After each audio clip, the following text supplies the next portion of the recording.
નમસ્કાર મિત્રો, તમારે નવી જમીન ખરીદવી છે અથવા કોઈ જમીન તમારા નામે કરાવી રહ્યા છો?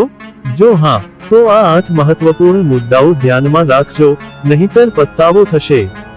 મિત્રો, આપણી channel the technical Gujarat channel પર, જ્યાં આપણે ટેક અને નોલેજભરી માહિતીઓ અપલોડ કરીએ છીએ, જેથી ચેનલમાં નવા હો તો ચેનલને સબસ્ક્રાઇબ કરી નાખજો અને વિડીયોને લાઇક કરી નાખજો. ચાલો મિત્રો, આજના વિડીયો તરફ આગળ વધીએ. તો ચાલો વિલંબ કર્યા વગર આજે સમજીએ કે જમીન નામે કરતી વખતે કઈ બાબતો જરૂરી છે. 1. જમીનના દસ્તાવેજો ચેક કરો.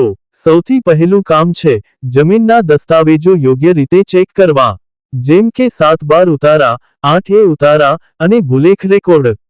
આ દસ્તાવેજો તમારી જમીનનો સત્ય પ્રશ્ન સાબિત કરે છે. ટીપ: જે કોઈ પાસેથી જમીન ખરીદો, તેમની માલિકીની પાવર અને વારસાગત હક્ક પણ ચેક કરજો. 2. જમીન પર કોઈ લોન કે લાયબિલિટી છે કે નહીં. ઘણી વખત જમીન ઉપર કોઈ બેંક કે ફાઇનાન્સ કંપનીની લોન હોય છે. જો આવી લાયબિલિટી હશે, તો તમારા માટે ભવિષ્યમાં તકલીફ ઊભી થઈ શકે.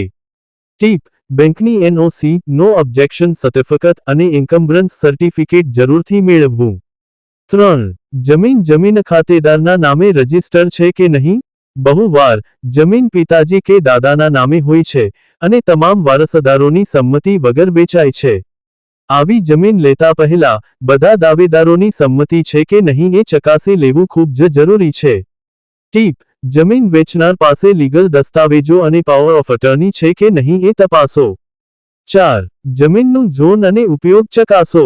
શહેર કે ગામમાં દરેક જમીન માટે અલગ અલગ ઝોન હોય છે.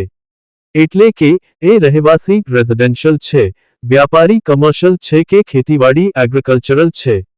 જો તમે આ તપાસ્યા વગર જમીન ખરીદી લેશો, તો તમે કાયદાકીય મુશ્કેલીમાં આવી શકો. ટીપ: તમારા વિસ્તારની તાલુકા અથવા નગરપાલિકા ઓફિસમાં જઈ જમીનનું ઝોન ચકાસો. 5. જમીન માટે અધિકૃત અધિકારીઓ પાસેથી મંજૂરી છે કે નહીં. કેટલાક પ્લોટ કે જમીનોમાં લીગલ મંજૂરીઓ નથી હોતી, જે ભવિષ્યમાં મોટા પડકાર ઊભા કરી શકે. ટીપ: નાગરિક અધિકારીઓ પાસેથી નોન એગ્રીકલ્ચરલ ઓર્ડર અને બાંધકામ પરવાનગી બિલ્ડિંગ પરમિશન મેળવી લેવી. 6. પેમેન્ટ લીગલ રીતે કરો.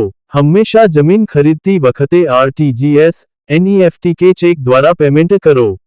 રોકડ પેમેન્ટ કે અડધા ડોક્યુમેન્ટ વડે ટ્રાન્ઝેક્શન કરવું જોખમી છે. ટીપ: સૌથી સારા અને લીગલ પગલાં માટે એડવોકેટ અથવા નોટરી પાસે પરામર્શ લો. 7. સેલ ડીડ રજિસ્ટ્રેશન કરાવો. જમીન વેચાણ બાદ સેલ ડીડ રજિસ્ટ્રેશન કરાવવું અત્યંત જરૂરી છે. એ વગર જમીન તમારું અધિકૃત માલિકી હક્ક સાબિત થતો નથી. ટીપ: તમારા શહેરની રજિસ્ટ્રી ઓફિસમાં જઈ સેલ ડીડ રજિસ્ટ્રેશન કરાવજો. 8. જમીન નામે કરાવ્યા પછી મ્યુટેશન એન્ટ્રી કરાવો. મ્યુટેશન એન્ટ્રી એટલે કે જમીનના માલિકી હક્કમાં તમારું નામ એન્ટર થવું. મ્યુટેશન વગર જમીન ઉપર તમારું કાયદેસર હક્ક માન્ય નહીં માનવામાં આવે. ટીપ: મ્યુટેશન એન્ટ્રી માટે ગ્રામ પંચાયત કે મહાનગરપાલિકા દફતરમાં અરજી આપવી.